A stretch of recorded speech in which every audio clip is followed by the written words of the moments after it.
welcome to Half-Hearted. My guest today is, I don't really know how to describe your life. I know that you're a comedian, and I feel like you are just kind of living the dream at the moment, but I'll let you go more into that. But my guest it is Joe Arsenal. Thank you, Jay. It's great to be here. Yeah. I'm a man of mystery. Yes, you are. So let's talk about what made me want to have you on the podcast, and I feel like what has motivated a lot of our discussions in the past. Do you want me to fix that microphone for you? Like, I feel like it's blocking your view of me. Like, I could have it more like mine, where it's like, sorry. Well, so much for a first draft. No. Well, actually. But you're right. Fixing the sight line is a good idea. Yeah, we're going to be here a little bit. Okay. It Now is put still that- a real human conversation. Yeah, there you go. after Now all. put that up to your face hole again. Yeah. How's that? Good Yeah, sound? see, yeah, that's great, right? I can turn you down a bit. See, it's okay, right? It's Much early. It's early in the life of this podcast, right? We fail in front of no one. It's it's perfect. Okay, so what I was gonna say is, I feel like the one reason, like, other than I think you're a great guy and a funny comic, That's a relief. but I think usually when I meet gay people in the church, they have left. Yeah. I met having been to Bible college there. I've met a lot of those, and you have discovered Jesus and are on your way in, and I find that very fascinating. And so I guess I would start with, like, what is your like childhood? What is your background? You're white, so I can ask it. Well, I mean, I grew up with my parents were both the black sheeps of their families. Okay. And basically, I always felt like an undercover spy as a kid because I bust into a rich white high school, Okay.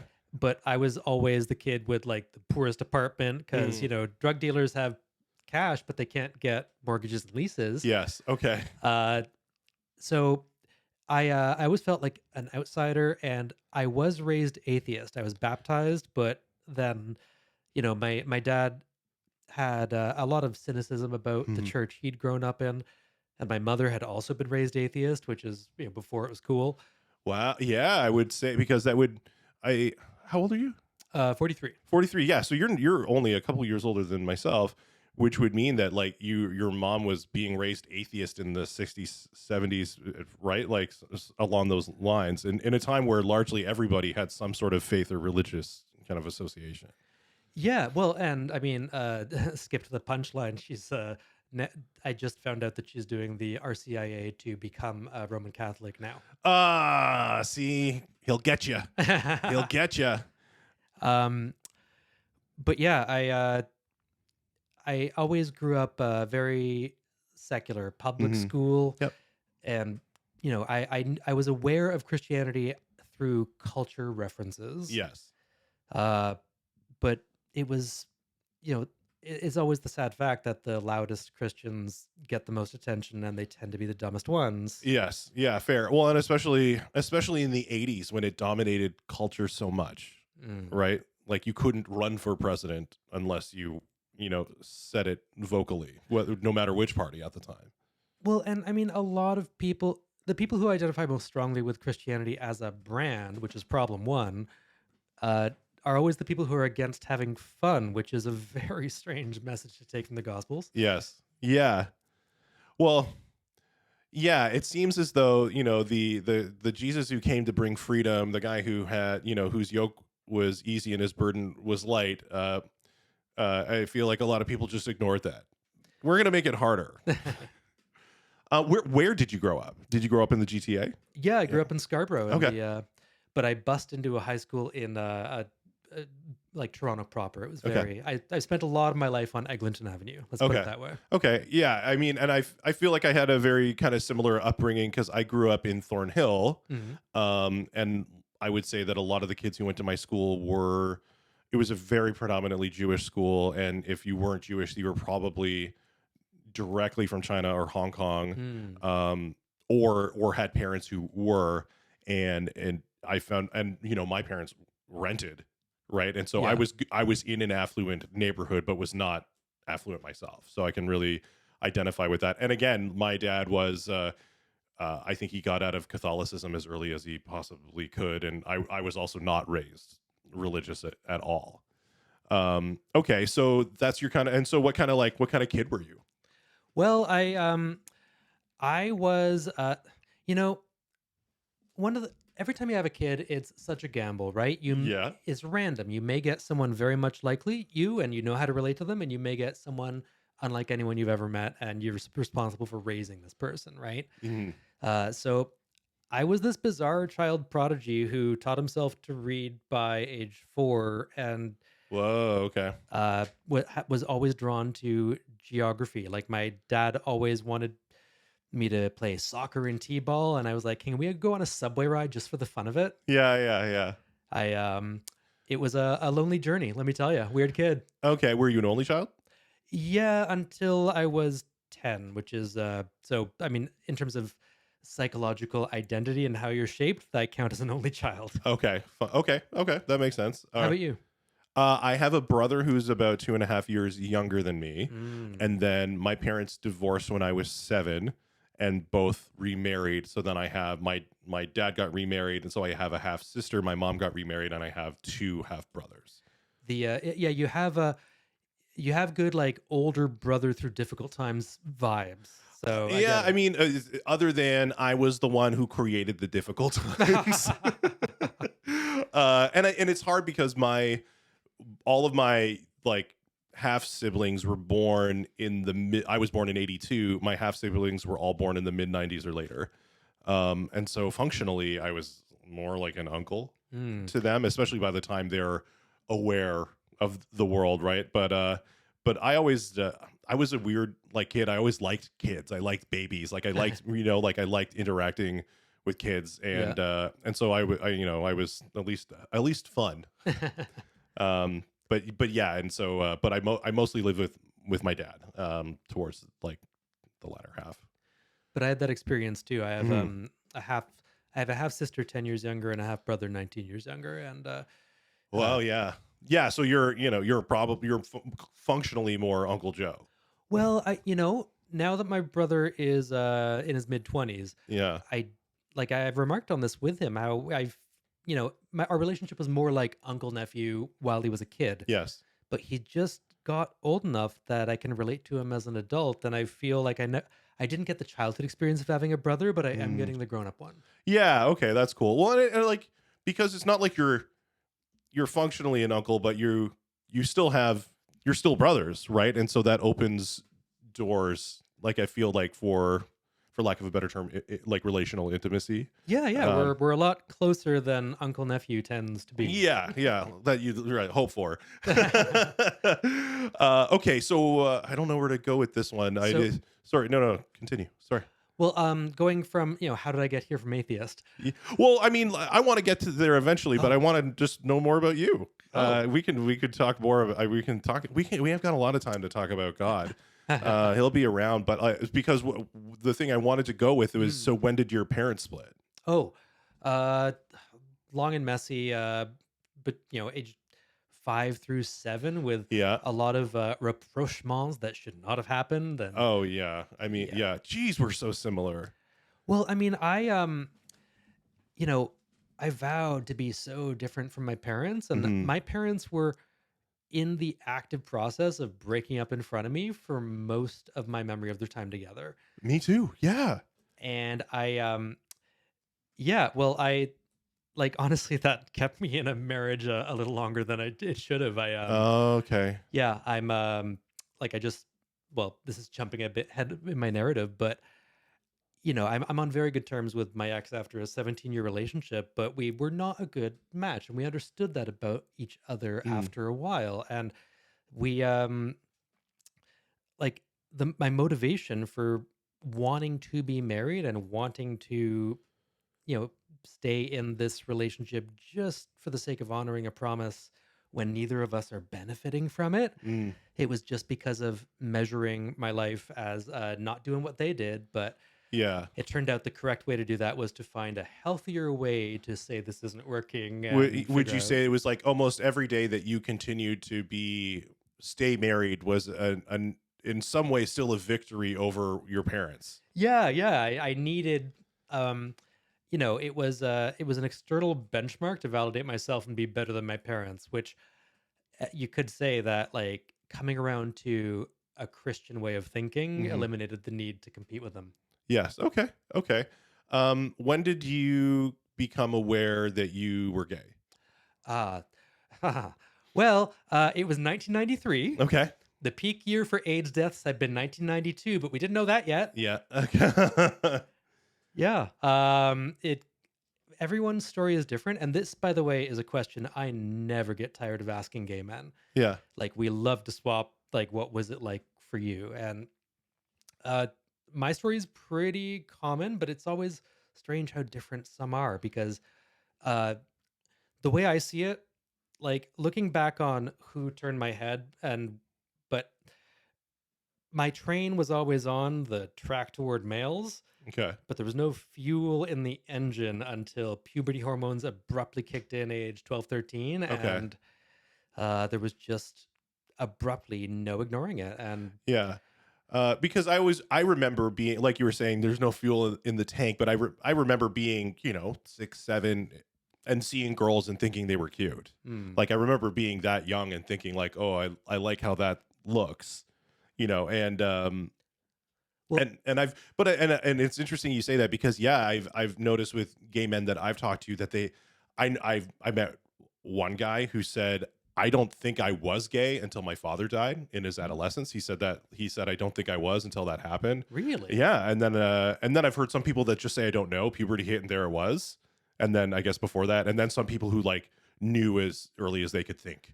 I, And I feel like it runs that gamut. I'd be very interested to hear the story of the man who believes he didn't consider that he was gay until a formative event, because something I've always found common among everyone I know who's gay is that it's innate and unchangeable. Like that's what it always feels like to me. And I don't know. This was a guy who I was friends with, who I've lost contact with, who I wish Neil, if you're out there, I would love to see you again. And by the way, you're outed. Oh no, he was out. Yeah, He, yeah. oh, he was. Well, I'll tell you the story. He was he was a roommate of my friend Dan, and they were all together. But Neil went to church. That was the context with which I knew him. Mhm. But he was a dancer. But I thought like he was like a contemporary dancer. But I assume, well, if he's in the church, he's got to be straight. Mhm. And so like I remember he came in to keep it like, please forgive me. This was like the early 2000s. He like got back from like rehearsal or something like that. I was like, how was dance practice? And he's like, Jason, you know I'm gay, right? I'm like, no. I like flat out like rejected it. I was like, no, you're not. And then and then the two roommates were like, Mm. so I don't know if that if it, I wouldn't I don't Sorry, want I'm to still judging you. Go no, on. no, it's fine. I don't know if he would say that now. I would love to see what he would think of it then, but I know man, I wonder if I should cut this talking about somebody else's story. But like I know that him saying that his father dying was a really significant part of his life, and it was simultaneously also the thing that kind of led him to God and stuff Mm. like that. So I don't want to go too much into it, but I there is a diversity in it, even in all the gay men that I've talked to.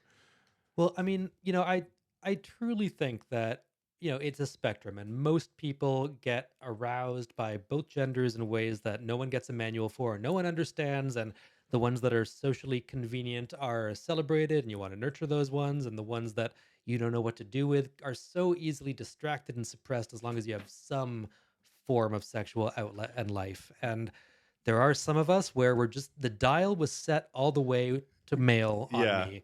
Well, and there's also that concept. I don't know. That same friend Dan was telling me that he saw that there was a study where it seems that with men, it is largely like they're obviously bi men, but largely it's like one or the other. It's either you're gay or you're very gay or you're very not gay. And then with women, it seems like their sexuality is far more fluid, far more malleable. Moist. You had to. I'm going to hell for that one. What did your parents know? Did they knew like the classic they knew before you knew kind of thing? It's interesting you say that because I had to come out to them at age 18, and it was a shock. Okay. But I found out this weekend that my stepmother knew. Just like she told me that she and her mother and her sister talked about me, and they all knew me, and like just probably, these Yeah. were wiser people who realized, hey, gay men start as gay boys. What kind of person is that? Is that this Yeah. boy who doesn't date? Yeah, I think it's him. Yeah. Okay. Or likes to travel the subway instead of sports. Okay. Um. I Oh, mean, I had to have been obvious. Like I, a lot, you know, people are a lot of people who don't know me and don't know many gay men are surprised when I'm gay because it's not the image. If you've learned what a gay man looks like from RuPaul's Drag Race, etc., this is yes. not me. And I talk to a lot of men like me, and we all forgive the. I'm going to use a semi-offensive word that I'm entitled to use, but I get a lot of flack for it. But Sure. it's the shortest way to explain the kind of behavior I'm talking about. We were all very faggy Okay. as boys. Uh, like it had to have been obvious. I specifically remember me singing show tunes, walking through like Okay. the Okay. kitchen, and like, as a boy without self-awareness, and all young gays do this, like fashioning my bath towel into a dress around my chest. Like it's Yeah. like, what kind of human being do you think this is, if not a future homosexual man? Come on. Yeah. I mean, I remember the day I scared the shit out of my dad. The first day I came down the stairs, goth, and he asked me if I was gay. That was his response. Was what he was. I wasn't. I just really liked Marilyn Manson, but like this was the mid '90s. So Now, put it in perspective. Like, this is something I always try to touch on in my comedy, but it's like a third rail because if I get too real, I'm going to turn you off. But like, all gay men have to deal with just how unfathomably deeply society hates us. hmm. Like, oh, I was worried you were gay. No, you've just rejected all values and are feeling nihilistic and hopeless. Okay, goth is fine. Marilyn Manson fan Yeah. is fine as long as you're not a man loving another man. That's Yeah. the worst Exactly. thing. That was Marilyn Manson fan is worse. I think in retrospect, it really, who would have thought the Christians were right about him all along? Eh? So I had a guest on who I asked this question to, and sadly, I did not get the audio of that podcast, which is like deeply saddens me. But I did have this question. I'm always curious about it, and I was curious about where you would come at it from, which is that you live in a heteronormative society, and you realize, and because that's the path that society sets out for you, right? Is you Hmm. right, you go to school, you go to university, you meet somebody, you get married, you have kids, retire. Hmm. That's the path. And then, so what is it like when you realize that path isn't for you? Well, yeah. I mean, I've, well, therapy helps. Okay. And in some ways, I benefited from coming of age right at a time when the cultural zeitgeist was homosexuals respectable now. Like, I, Yes. I came out of the closet the year Ellen DeGeneres did. Yes. Okay. And I don't think young people understand what a big seismic cultural shift it was. Tell me about that. So Ellen DeGeneres, she was a successful stand-up comedian and doing good, easy, accessible, corporate clean all the time, Yeah. and good at it, skilled.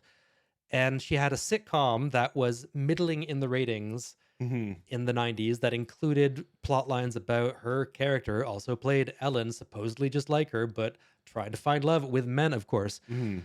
Um, and when, I guess the ratings were so poor that the show was probably about to be canceled. And so, with the nothing to lose motivation, Ellen DeGeneres, who is a lesbian, bravely, when it was very, very risky to do so, came out of the closet and revealed that her character on the sitcom would as well. Yes.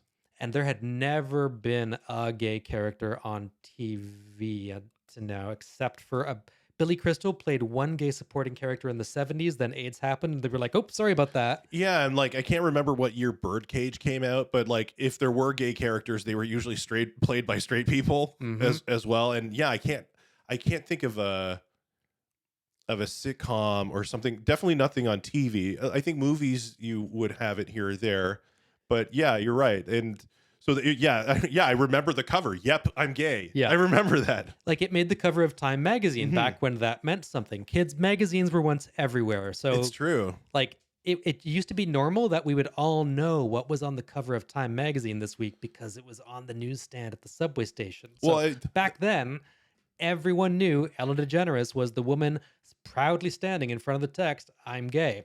And the message that we all internalized was, oh, our parents might not hate us if we behave ourselves.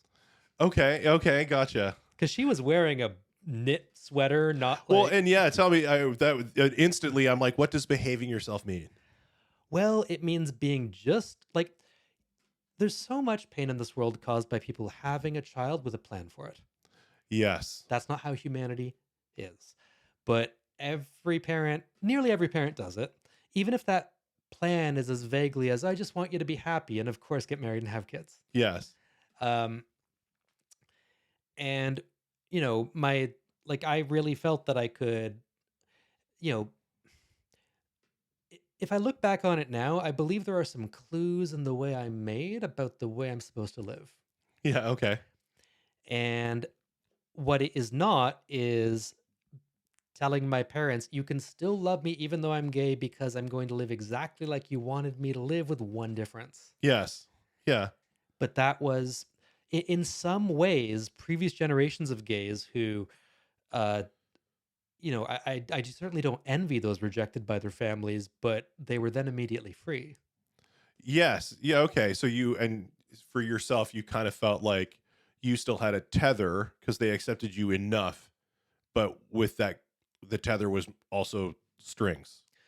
Well, Is that a fair assessment? I perceived it as strings. Okay. I don't know, like nothing was ever said. I knew that, I was very lucky. My family's very supportive and comfort levels vary. Hmm. Uh, and it's taken me a long time not to care about comfort.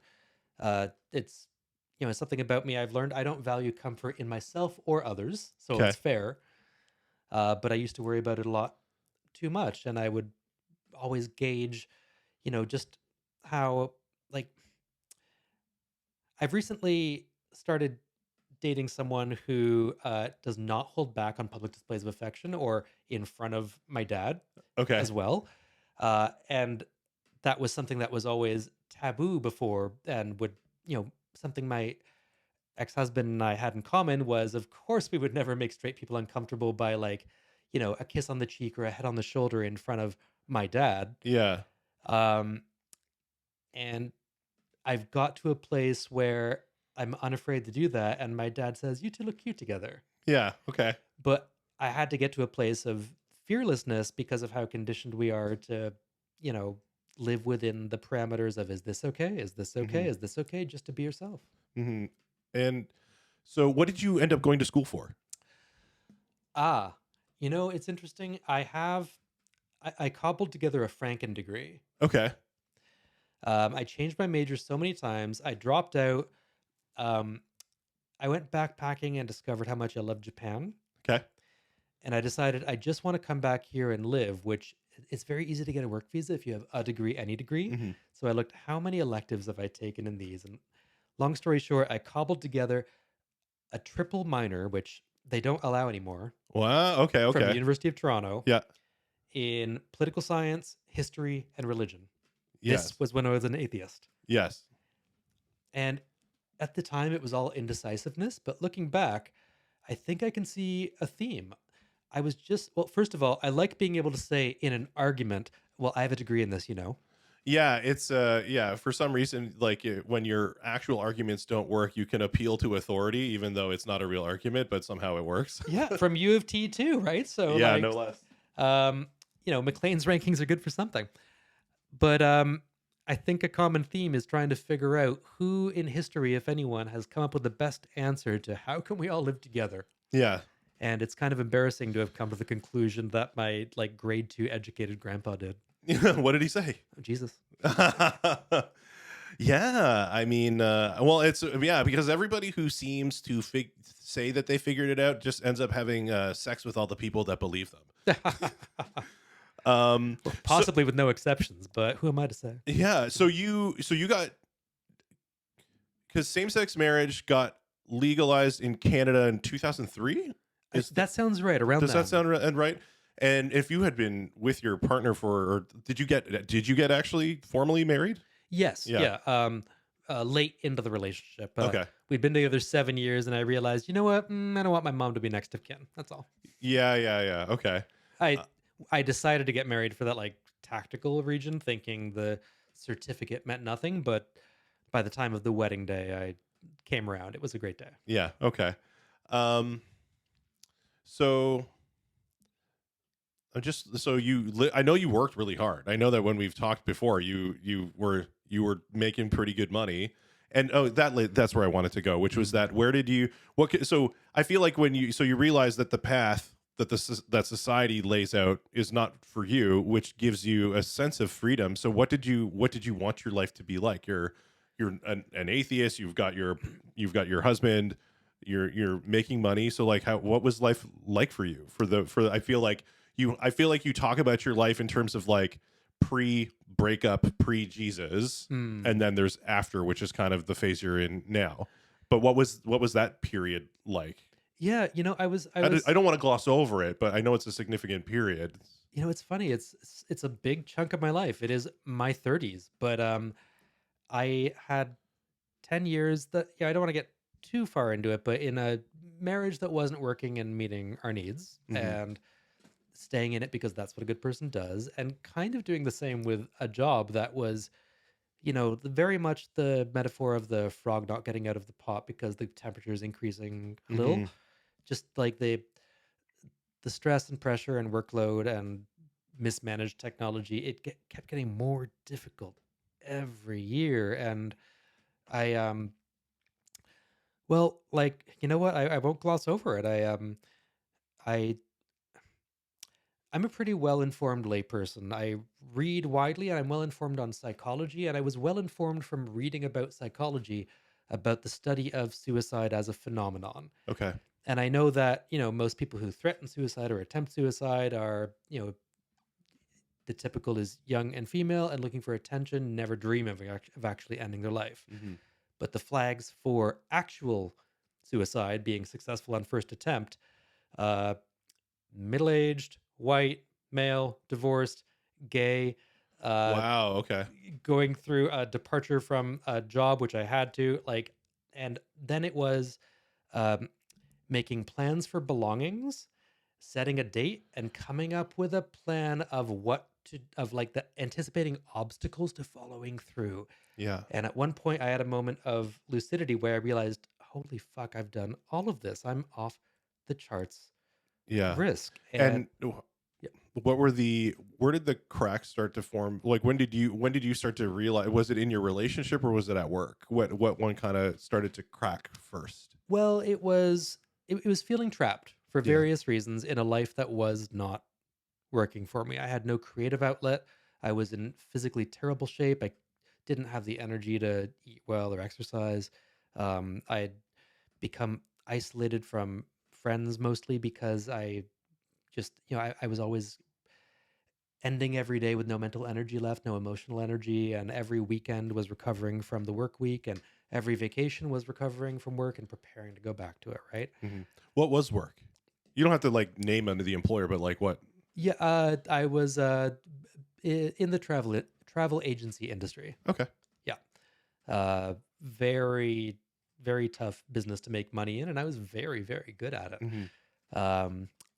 And I may go back to that industries. Let's stop that there. Okay. No, I would have thought I feel like that industry, you have to be pretty good at it to make money at it now. I feel like that, you used to see travel agencies all over the place. And now I feel like not even what I think Flight Center was the big one. You don't even see that one anymore. Let me tell you this because I'm proud of it, okay? Yeah. Our biggest competition was not other travel agents. It was the general idea that travel agents are useless because Yes. that's often the case.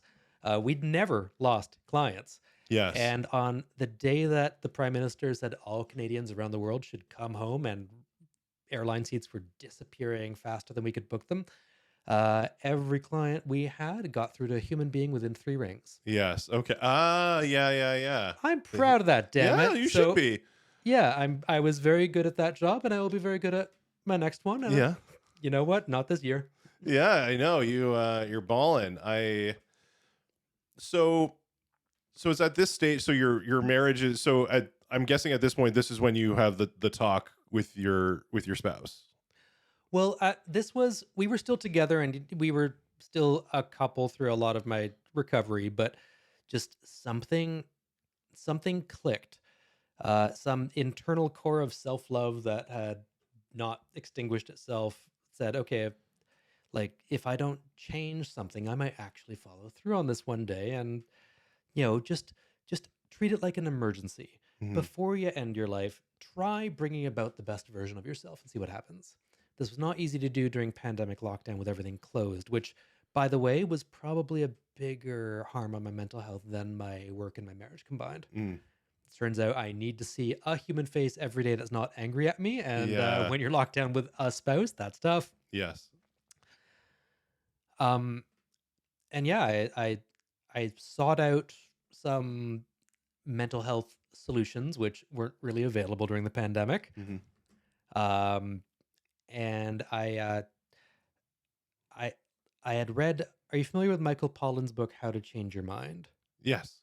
So I don't know if your podcast listeners are very familiar with this book already because it's much talked about, but Yeah. it introduced me to the concept of drugs being an emergency alternative mental health treatment that turns out works. Uh, Yes. and um, and yeah, I like it. It cured my depression so fast, and I did not expect how. Yeah. Uh and when would this have been? So 2020, 2021? Yeah, this was 2021. I I tried, like, there was some fumbling with the conventional mental health supports, which I had a good therapist, which helped a lot. Um, Tried some medications, which just felt very wrong to me. I wanted to engage with my emotions and make my life so that my emotions feel good, Mhm. not rely on an adjustment, which Yes. feels a little less authentic to me. Um, and yeah, the and like something really clicked when I read that book because I never so let me back up a bit. Sure.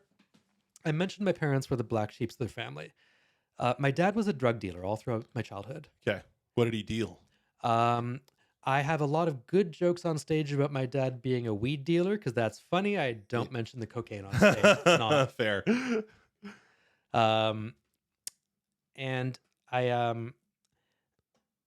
It turns out that weed is very good for my head. Okay. But when your dad's a drug dealer and you need to create your own identity and rebel, you abstain from all drugs. Yeah. So I didn't smoke weed till it was legal, Yes. Okay. and it has been instrumental in. I felt long before I read the Michael Pollan book that people aren't taking this seriously enough. The stereotype of the pothead is someone who eats snack foods endlessly and plays video games on the couch, which, by the way, is my dad to a T. Yes. There's truth to that stereotype. It doesn't have to be that way. I began turning my physical fitness around by discovering the joy of working out stoned. Okay. And I kind of made a deal with myself. I like being stoned so much. I can keep doing it if I force myself to be a high functioning user. So, Yes. Okay. and I kept pot really spurs creativity. So I would keep getting ideas while stoned that I would force myself to follow through on about, okay, if I'm going to, be a high functioning overall person and be a better person, how can I do it? And I, it's really been beneficial. And Michael Pollan really articulated something I'd been feeling, but not been able to put into words about how drugs should be taken more seriously than they are in our culture. We infantilize them. Hmm. Jumping ahead to the faith thing, like, Well, that was going to be my next question, which yeah, is yeah, like, where and how does God enter the picture for you?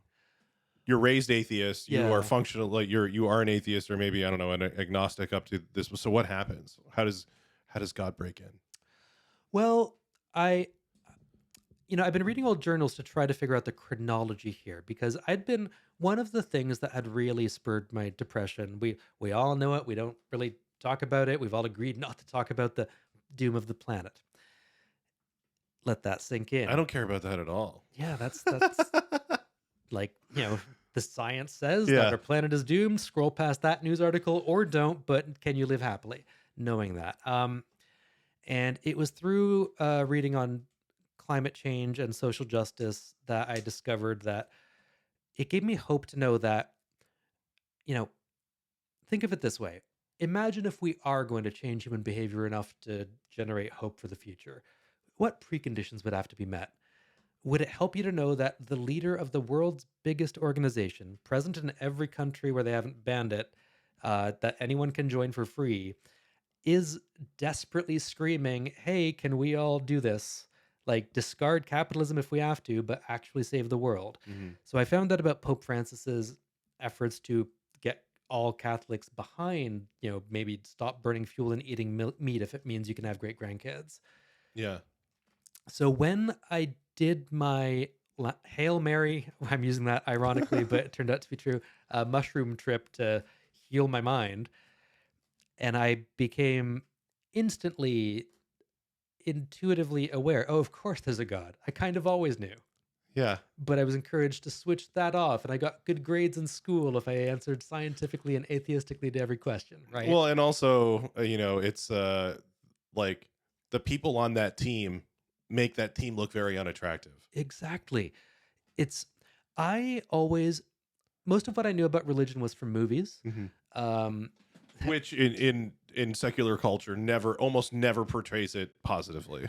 and I felt a deep, maybe not deep, but I had admiration and envy for Jewish people because I knew from a lot of movies that they had, if you believe there's a God, they had a intellectual religious tradition of using your full brain to figure out what would God want from us. Hmm. And all I knew about Christians is it seemed to be a competition to see who could turn off your brain most loudly. Which is ironic because it is from Christianity that we get science, right? Mm. Like the earliest, the create Islam like has a science. claim, but go on. I think it's perfectly everybody who it's science was created because people believed that that the universe was rational, that it ran on pattern, that it was created with design, Hmm. that it could be analyzed and discovered, right? Well, yeah, and I mean, I found out, I'd known long ago that like the loud back at a time in my intellectual development when I thought Christians are people who don't want us to learn about evolution and therefore want to stop all scientific progress. Um, Somehow, I think I learned as a fun fact in a Roger Ebert movie review that that's not Catholic teaching. Like, so I always knew, Hmm. okay, these aren't the dumb ones. Not saying, uh, the Catholic Church is a big tent church. We come in a wide variety of intellectual abilities, but you can be very smart and find a spiritual home in the church that I have. And what drew you to Catholicism? Because for me, and when I went through my like mushroom trip, like I looked at like if I had to choose between Eastern Orthodox Catholicism and evangelicals, like evangelical looked the most fun. Hmm. Like I could play If you're music straight. there. Sorry, if you're well, yeah, absolutely. If you're straight, was like but why Catholicism? Yeah, well, it started because of my awareness of Pope Francis literally trying to save the world. Yeah. I had an innate sense that okay, there is a God, what to do about it? The answer is, you know, step one was, well, every religion is tainted, so I'm going to be a religious person thinking about how best to live in this world independently and alone. That's not working. Hmm. Um, and I figured, okay, I'm not sure how I feel about the Jesus stuff. I'm curious. I've read I know from anthropology that ritual is good for us, so why not me too? Like during lockdown, during the second COVID lockdown, the Ontario government closed down everything except religious services. Hmm. And that got me wanting to go to a church. I want to hear someone sing a song. Hmm. And I chose Catholicism because of the environmental thing. And I just thought, and also, I knew that Pope Francis was pulling the Catholic Church in you know, direction that's respectful of homosexuals as fast as he can. Mm-hmm. It When I identified as an atheist very early in his papacy, you may not remember this incident, but it made headlines around the world when a reporter asked him on a plane to Italy something about homosexuals, and he said, "If someone is homosexual, who am I to judge?" Yeah. And as an atheist, I was shocked how much that affected me emotionally. Okay. And that combined with this environmental doctrine made me think maybe, you know, It's worth checking out. maybe this is the church I go to. Hmm. It was fully my intention to shop around for churches. Mm-hmm. And looking at it now, shopping around is the opposite of faith. Yes. Yes. But every effort I made to try to attend a church that wasn't Catholic, there was some obstacle in the way. They were still Zoom only for COVID safety, or I went to England, they charge admission if they're famous. And there was always a Catholic church down the road that was open and I Yeah. could just walk in for free. And I was like, you know what? Maybe he can lead us places. Hmm. What do you make of? Because this is something that, like, especially when I was really hardcore Christian, which Mhm. was that, like, I never personally had any animus towards gay people. Like, I never hated anybody. Like, it was what the Bible said about it was frankly inconvenient, right? Like, it conflicted with how I really felt about gay people. On the other side of it, though, there's also like, I see dog mass at the Pride Parade. I'm like, you Mhm. know, but you see what I mean? Like when there's like you and your partner, like there's two guys, you don't have any choice in who you're attracted to. You want to live together. Like, how do you reconcile what the Bible says about homosexuality and still embrace it? Well, I'm proud to be a very unusual Christian. The starting point of my faith is creation. Hmm. And I don't view scripture as quite as sacred as most Christians do. The humans who compiled and wrote the Bible were flawed mortals doing their best. Who's to say that, like, let me tell you about scripture's role in my faith, though, before I get to what the Bible says about gays, because I I read Laudato Si, which is Pope Francis's document about climate change. I'd Hmm. read about it and I decided, okay, I should upgrade this and read his actual words. And I was so moved. This man is trying to save the world and to persuade us to help. Hmm. And I also came away from it thinking, okay, he seems like an intelligent person who's thought of everything. And he really means the Jesus stuff. Yes. A smart person who I think is smarter than me can believe that. You know what? I want to see what these gospels are about. Hmm. And I embarked on a project as a new hobby. I'd been speed reading books for nearly 40 years at this point, and I didn't want to skim. So I transcribed the gospels. I Okay. copied them by hand as I wrote them. I have 4 notebooks at home, each my Yeah. copy of the gospels in my handwriting. I've heard of people who that's the only way they can read. Yeah. It was the richest spiritual experience of my life. Hmm. When you write something, it activates the part of the brain that writes, and I felt I got to know the writers of the 4 gospels in a way I would not if I'd only written them. And you don't get to know the gospels by just hearing the excerpts they read in church. Mhm. You have to read the whole things to know what's not in them, and you have to read the whole things to know what the themes are that keep coming out. Mhm. There's context outside of isolated verses.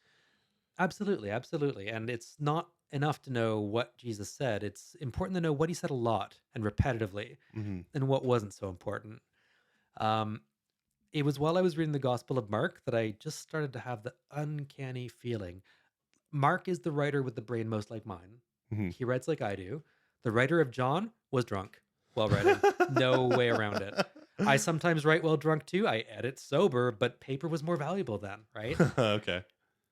Like, and beer was safer and cheaper to drink than clean water back then, so it's quite plausible. I digress. The writer of Mark has a brain like mine, and he persuaded me. This is not a human being making up exaggerated stories. This really feels like someone as smart as me trying desperately to persuade me. Like, I really saw this. I don't understand it. This happened.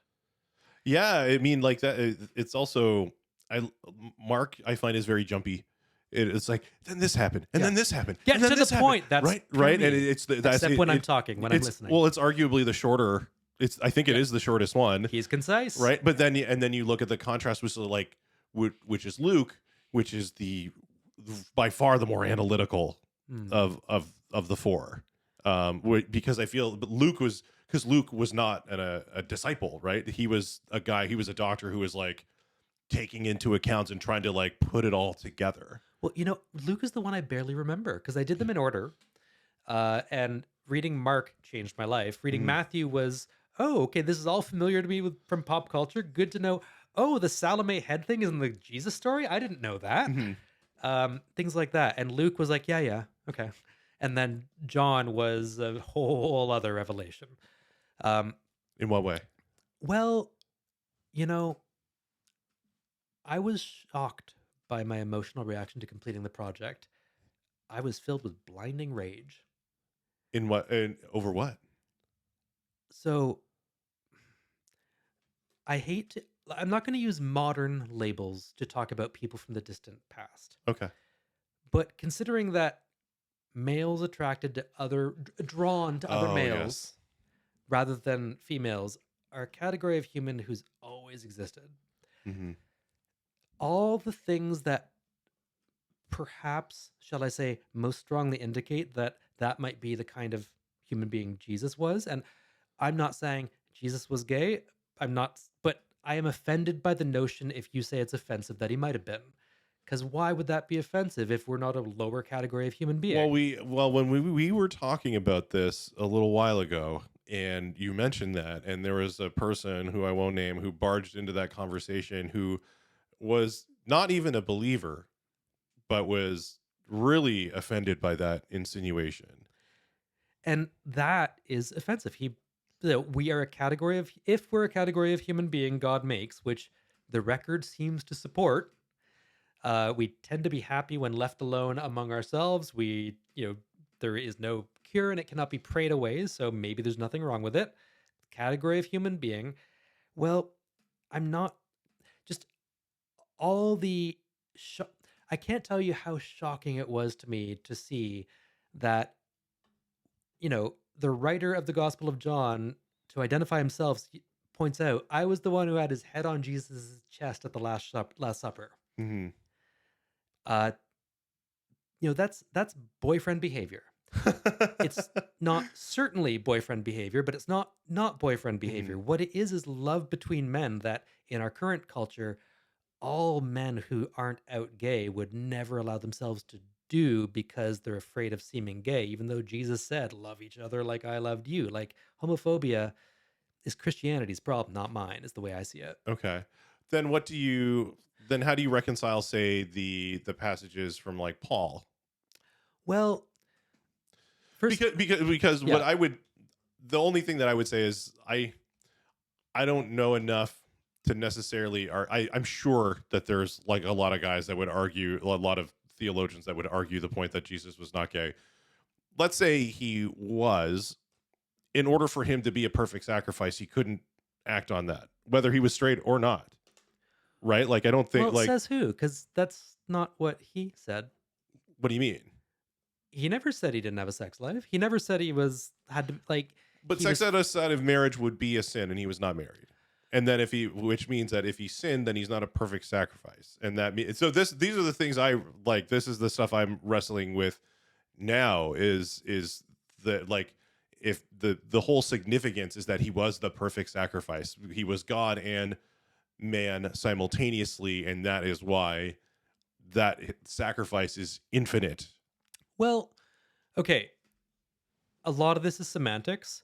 Uh, the concept of gay person did not exist back then, and it's also quite possible I'm not that. sure that that's true though, because like with that we found like clay. I say we, but like archaeologists have found clay pots of men you know, Having sex with other men. yeah, or like holding another guy's junk or something Yeah. like that. And so I think Yeah. people were well aware that there were people who were wired that way back then, and it wasn't always slave relationships. But it wasn't a separate category of human being. Sex with men was something men do sometime, and they might have used a whole other word for it. Okay, Some men do okay, it, some don't. Some only want to do that, some don't. But it, the notion of these categories of human beings and sexuality as identity is very new, and okay, it can be very liberating to realize there's another way to think. okay. Sorry, I guess going back to the Oh, going back to let so me go back to the rage because no, that was well, good. I just mean, so what do you make of Paul's prohibitions of it in the New Mm. Testament? Well, so Or, and yeah, the other half of it is, because this is the thing that people say, is Jesus never outright condemned homosexuality, you never mentioned it. which is true. But he also claimed to be the same God that dictated the prohibition of it in the Old Testament. But so And again, I'm yeah, asking this to challenge yeah, yeah. to get to the bottom of it. I'm not trying to be Oh, like, of course. you're like, I hope You're you curious get about my approach to the scripture. exactly. So it's this simple. I believe that the Bible is useful as a record of what Jesus said and did. Like the premise of Christianity is God created a one-time special person with instructions for us, and if we all do what he says, earth will become heaven, Mhm. basically. And I buy that. I never expected to buy that. I do. Um, Yeah, if everybody said what would Jesus do every day, what world would we live in? exactly, right? Like there'd still be suffering and death and pain, but But we would there be wouldn't less be hunger or responsible. war. Yeah, well, we would be less responsible for it. Yeah, yeah. Like disease is still going to happen, but we could, if humanity all decided, have no one ever die of gunshot again. Hmm. That's a decision we could all make instantly. We don't, but the faith of Christianity is one day it's going to work. Hmm. Um, but I view the Bible as useful only as a record of what he did and said, and everyone else who wrote anything is a flawed human being who lived in a culture and may have got some things wrong. It always staggers my mind how many people are caught up on the Old Testament prescriptions on homosexuality when Hmm. if there was nothing wrong with the religious texts of the Pharisees and religious practices of the Pharisees, Jesus would not have been necessary. Yes. This is the text of the religion he came to reform. He what do we know from the Gospels of Jesus' approach to the Old Testament and Scripture? He took comfort from it. He used it to win arguments, usually against people who were using it wrong. Yes. And he was for the record is so fragmentary. There are so many questions we don't know if it Well, was I mean, you're asked. not wrong, because like there's he was, he and the disciples were rolling grain in their hands in the field and Yeah, popping it into their mouths, and they were doing it on the Sabbath, and that was wrong. And you're right. So there were times when he kind of walked right in the face of Old Testament prohibitions. he was asked so many times about what should we do regarding like the scriptures and what behavior should we do, and the only part of the Old Testament he only drew a follower's attention to was the Ten Commandments, Hmm. and the only clarification he gave on that was, the bit about the Sabbath, don't be too legalistic about it. Hmm. And he added the one more about loving each other as your neighbor, and Yeah, love one another as yourself, which is apparently not a, like, it wasn't at the time a new phrase. Love your mm, neighbor as yourself. Like that it was wasn't already an Oprah throw pillow. apparently. Yeah, it was something that people already use, which I learned that from somebody who was like trying to critique him, and I was just like, oh no, he used a phrase that everybody knew to make a point. Like what an what a jerk. Okay.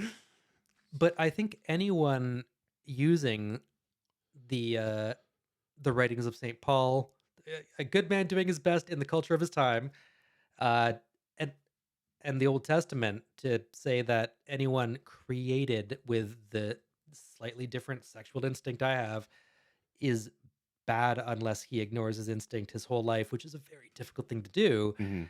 Uh, that runs contrary to the experience of creation. This is how humanity is.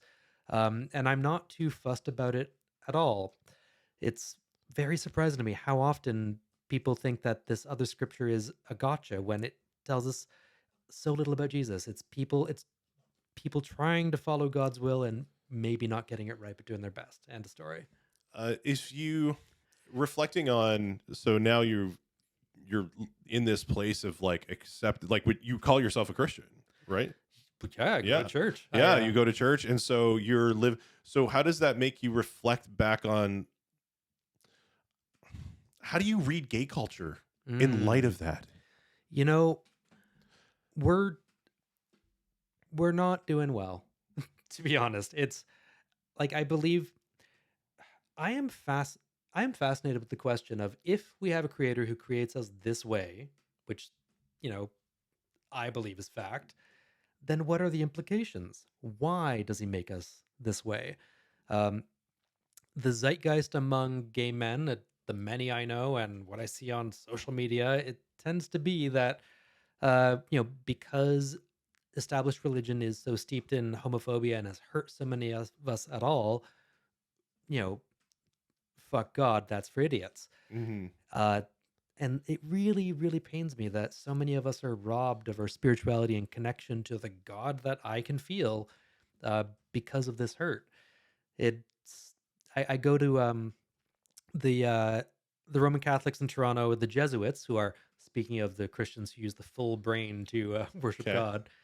They run a monthly outreach mass for Catholics who aren't straight, basically, Hmm. and uh, that's a really good faith community. I always go when I'm in town, just because there's always going to be someone nervous who's there for the first time, and I want to raise the numbers and add to the Yeah. like hello welcomes you're going to get, you know. But also for me, I really like being around these guys. But um, it's not for me to comment too much on other people's faith journeys. But it pains me how common gay men who have not turned their back on religions. It is still very common for some people to be wrestling with not going to hell. Yes. When I'm more interested in saying, if we are good because we are created and God wants some people not to have, the way I put it is most people have a sexual instinct that leads to babies. Hmm. I have one that leads to friends if done right. Yeah. I believe this might be pleasing to God if, like, why Well, wouldn't it be? but the one thing, and this is a discussion I had with an earlier podcast guest, was the more about the fact that, like, I think that sexuality is really important to who we are. And Mm. I think that, like, it's the act that makes children, so it should be treated with, respect and care. Um, and I find, and you can correct the stereotype I'm about to espouse, but I don't think promiscuity is good for anyone. Mm. No, let me tell you, I, so through my discernment, like, one thing that's really frustrating about being a gay Christian committed to using my whole brain is I really want to answer the question, what would a usage of my sexuality pleasing to God look like? Hmm. And I feel so alone with that because, it's the official Catholic catechism, the mainstream view, you know, what a priest is obliged to say because it's catechism is, oh, the correct answer is you should do absolutely nothing and be abstinent your whole life. Yes, that is like what the evangelicals would say too. Okay, you're gay, fine, don't act on it ever. That's what they would say. However, very early in my faith journey, before the mushroom trip, I it was when I was having the best sex of my life to date that I had a spiritual epiphany that if there's a God, he wants us to be happy. If there's a creator God, to give me the instinct to seek this out. When I say the best sex of my life, I'm not talking about some, you know, intense, technically virtuosic porno Sure, yeah. performance. I So, mean, heart, mind, and body, mhm, everything working the way it's supposed to be, and everything feeling right in the world, with a lot of love in it. mhm. And just to give me the instinct to seek this out and make me feel this good when I find it. If there is a God, he wants us to be happy. The best things in life truly are free. And I think sexuality is a great gift. And it is probably, people always misunderstand what Catholics mean when we talk about sin. It just means any way you're diverging from God's ideal. Mm. And on that tone, I think it would be a sin not to take advantage of this gift he wants us to have. Because I can't. I feel like if straight people applied that, then we have children born to mothers and fathers who aren't married. Mm. Yes. And well, this is my opinion. And you run the. Or I know it's still the statistic that HIV is still high amongst gay men. Well, okay, let me take a brief intermission to educate the straights. I love it. I love it. Like but I know, but that you also run this risk as well, right? And so HIV transmission is very low compared to when the plague was going strong, because nearly everyone with HIV is on medication. That means they can't pass it on. Is that what PrEP is? No, PrEP is a pill taken. I've always wanted to know what PrEP is. I see them on the ads on the subway. PrEP is a pill you can take if you would otherwise be at risk of HIV exposure. One pill a day, and you can't catch HIV no matter what you do, basically. Really? It's much safer than condoms ever were. That's crazy. I had no idea that this existed. So there are still a lot of gay men with HIV, but the reason there's so many gay men with HIV is, thank God, they stopped dying around 1996. Okay. So yeah, and it doesn't seem to take much time off you. This is not anyone's entitled information, but it's part of my experience. Like, I'm HIV negative at great personal sacrifice. And one of the greatest ironies of my life is that thanks to fantastic modern medicine, it seems that these days HIV doesn't significantly take time off your life. My anxiety over catching it over the years definitely has. Okay. Fair. Yeah. Nonstop terror. And thank you for thank you for accommodating it. I feel like I need to be open with my ignorance if it's ever going to be corrected.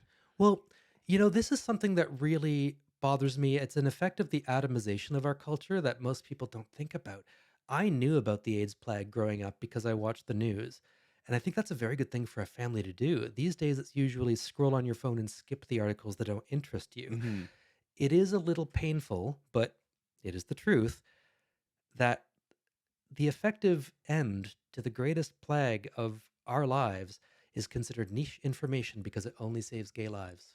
There was a news story about this. You didn't click. I don't blame you. No one does, unless they're gay. Yeah, or it's not even put in my feed to begin with. Yeah, no, absolutely. It's shocking how many things that if you cared about people different from you, who make up a huge percentage of our population, not huge, but there's a lot of us, we matter. It's shocking how many things crucial to our lives are not covered in the mainstream press. So part of it I don't want you to know, so that's fine. No, that's fine. I love learning. Like, I watched a documentary called "Do I Sound Gay?" I don't know if you've ever seen it. And, I'm glad you watched that. You are educating yourself on how we torture ourselves. Yeah, I thought I always find other people's perspectives, or I always find it fascinating, especially when it's niche, right? I really love that, and so I always want to learn about the deep cuts, right? Like the inside baseball about gay culture, or whatever it happens to be, the stuff that I'll never find out on my own if I don't ask. Inside baseball. That sounds like a fisting porn I'd watch. Too much. So where does comedy enter the picture? So I spent a lot of the pandemic, I did a lot. There's a lot of answers to the question. So I spent the pandemic getting fit.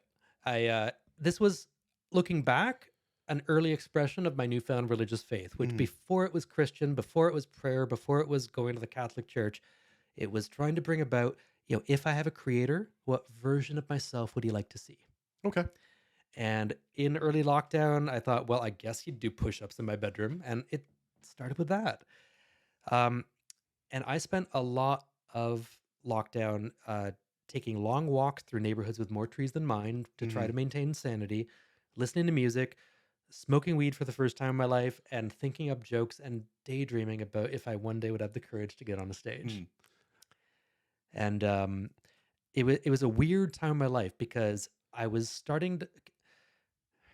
Okay, I don't want to be too full of myself. Sexy is subjective. We all have our tastes, but There's also an adjective called hot that applies to how close or far you are from our culture's fascist Hollywood body and face ideal, which is always a white person and could be cast as the president. I and you get privileges the more you look like that. Yes. So I'm not saying I'm the sexiest guy in the world, but I want to share how unusual it is because I recently in middle age turned hot for the first time. Mm. And people started looking at me, and I always assumed it was because they could tell I was stoned. It was weird. I couldn't even enjoy it. Yeah. So I eventually dared myself into it, and I recently found an old journal of like starting a, creating this good person, this best version of myself that has a creative outlet. It started as daring myself, like, okay, I guess if I were going to write a story about the person who I'd like to become, he would start writing down jokes, and then he would go to an open mic, and he would drink enough to get on stage, and next time he would do it with less beer, and Yeah. it's just been a great joy of my life. Where did you do your first open mic? It was at uh, Mandy's Bistro on Danforth. Yeah. They had an irregular open mic, and I happened to see an ad on.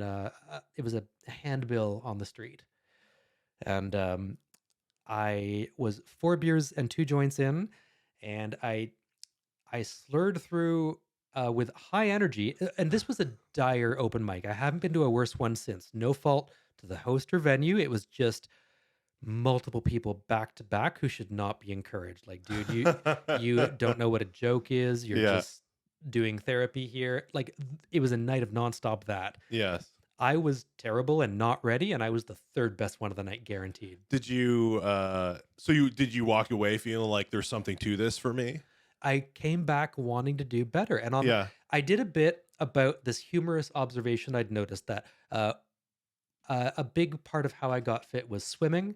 And if you decide to take swimming seriously, you need an athletic swimsuit, which, because they're so faggy, the only store you can buy one. If your motivation is just, to swim fast in the pool, you need a Speedo or Speedo similar of another brand.